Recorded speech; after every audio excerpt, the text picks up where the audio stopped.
Good morning, or rather afternoon. It's after 1:30 on April 21st, 2021. I'm going to try to keep this brief. I'm going to speak of matters that are very important, and I'm going to go ahead and put this on the record. I was witness to how in January and February of 2017, a very serious matter ended up commencing.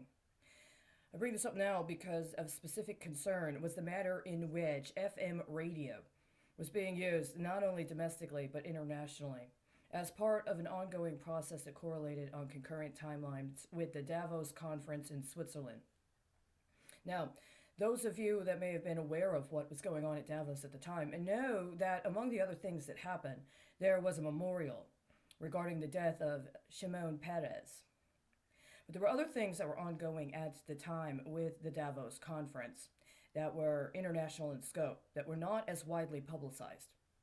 Among those things was that former President Barack Obama was leaving office. And as he was leaving office, a new president was coming in. After 8 years in office, Barack Obama had been identified at that time and had been discussed at that time as having not delivered on promises that had been committed to regarding the Paris Climate Accords. As a matter of fact, of the amount that had been pledged and presumably guaranteed by Barack Obama as the president and the administration of Barack Obama, that only 1/4 of that amount had actually been achieved. During the time frame of the Davos conference, there was an announcement about a drone strike on a refugee camp in Kenya. Now, I understand just a little bit about how certain kinds of drone technology work. The drone strike was not an aberration. I'm going to tell you bluntly. My understanding is that when different countries committed to certain goals under the Paris Climate Accords, as well as perpetuation of goals or reconsideration of goals with the Kyoto protocols, there was an expectation that they would correlate their activities with a mandate for global depopulation. And that part of that also had to do with a global genetic bank, where fulfillment of certain understandings of redistribution of wealth had to do with wealth inherent in our actual DNA. One of my great concerns and heartaches is that part of what has happened is that there has been a misnomer of a form of reparations for injustices visited against people from certain ethnic or racial backgrounds that have identified as part of those reparations having access to the actual information, legacy, inheritances that are part of our DNA. We all have this.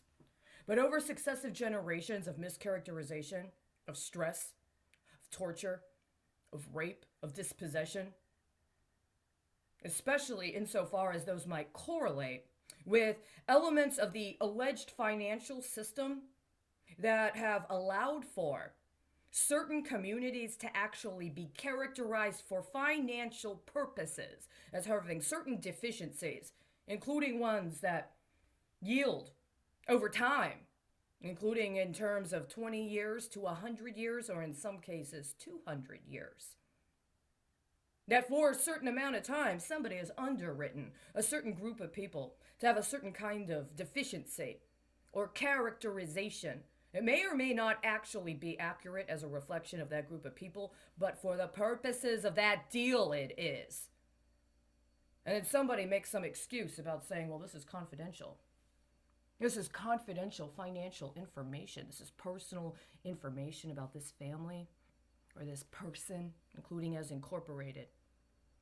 So when at some point there is an acknowledgement of the need for justice, well, all politics has to start with self-interest. But what do you do if your sense of self has already been underwritten into somebody's scheme and secret processes allowed for them to characterize your DNA as their property? And then you personally, individually, are allowed to be used as if you're their property. And so when Barack Obama left office, one of the things I understand I was personally witness to in a brutal, gruesome, horrific way was that somebody charged him an exit tax. And they went after his blood. Now, if you know the scheme and you understand how to work it, that can be an investment a little later on. Take a hit now for a long-term gain. And that, in conjunction with other events that were going on, other liquidation events globally, were allowed to be reinvested, including in a new generation of political leadership that fit the specifications. Somebody had to keep track in order to make sure there was a record of the credit. But we get into these contestations because what is white DNA or what is black DNA politically doesn't necessarily correlate with the systematologies that are doing genotypical profiles at this time and have been for a considerable amount of time. And my biggest concern has been that certain ethnic backgrounds were considered to fit demographics of whiteness enough to be leaned on in order to offset what had been identified as due to certain other groups of people. And so we haven't actually had a real examination or exposure of the processes of white supremacy and or other systems of hierarchies of oppression in order to allow for us to actually even discuss human rights or racial justice in an honest manner. What we have instead is an entrenchment and an affirmative action that has been applied in who is able to access which level of the structure at what point in time, but the structure itself has remained unchanged. And now they are moving forward on their global depopulation agenda with an understanding that certain people need to meet certain benchmarks and they need to meet certain quotas. Now, at the beginning of the COVID-19 allegations, the epidemic, I understood that there were certain matters at hand, and a very simple calculation revealed some information that was very terrifying to me.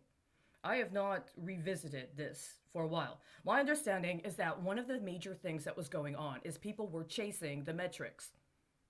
It was as if they were pre-programmed. We've had more than 10 years of quantum marketing, of infrasonic advertisement, without actually talking about the full implications of what this actually literally is, either technologically or biophysiologically.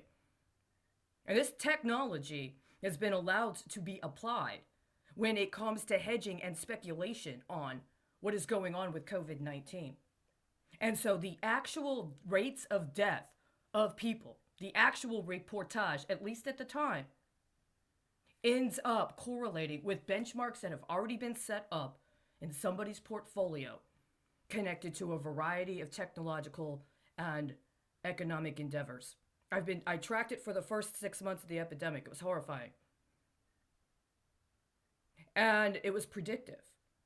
And part of what I was concerned was happening is they were actually needing to meet certain benchmarks in a matrix of locations in order to be able to get what they understood would be the financing to cover elements of the outroll of 5G.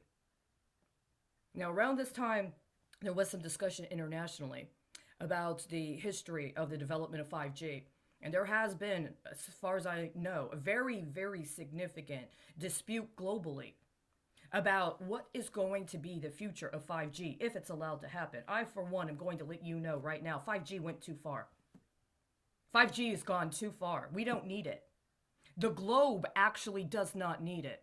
Anybody that's sincere about climate change and about meeting any sort of environmental standards has to know that 5G is completely antithetical to meeting anything close to those standards unless you couple the outroll of 5G with a mandated depopulation agenda that also allows for a harvesting of certain kinds of genetic wealth to be redistributed through predetermined networks.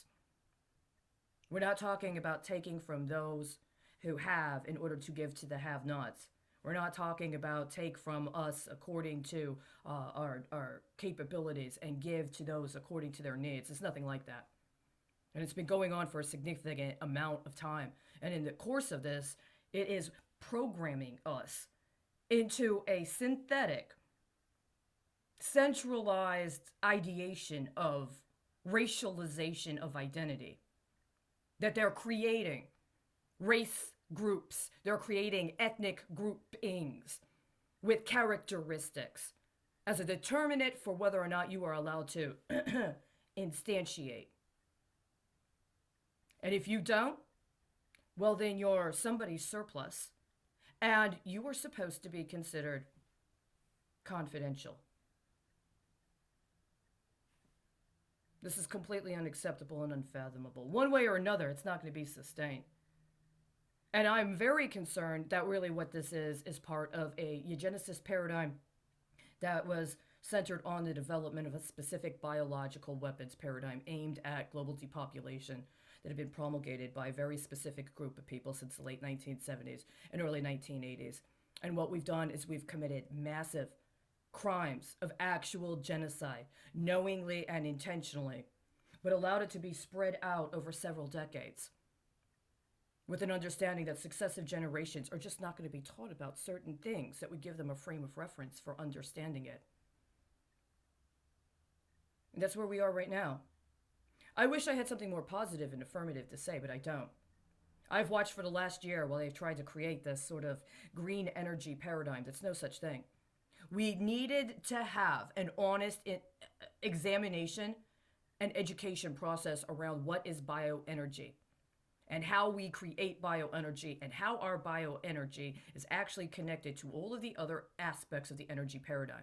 Whether we're talking about the difference between gas and oil and nuclear, whether we're talking about distribution versus production, whether we're talking about emergency rates versus moderation of our actual consumption, all of those things ultimately come first from our actual capacity to both consume but also produce energy individually just by virtue of being alive.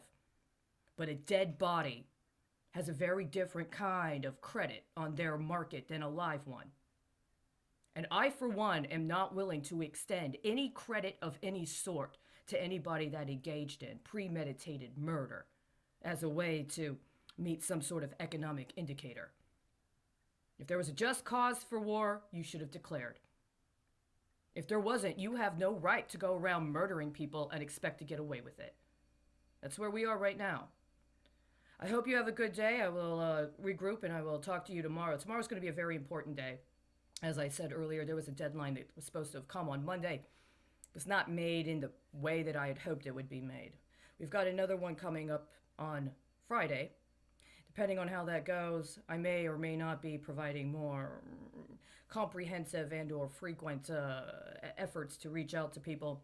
We might have to conserve our energy and reconsider our relation with bandwidth, even if we're alone, even if we're just one person at a time. We're still one person.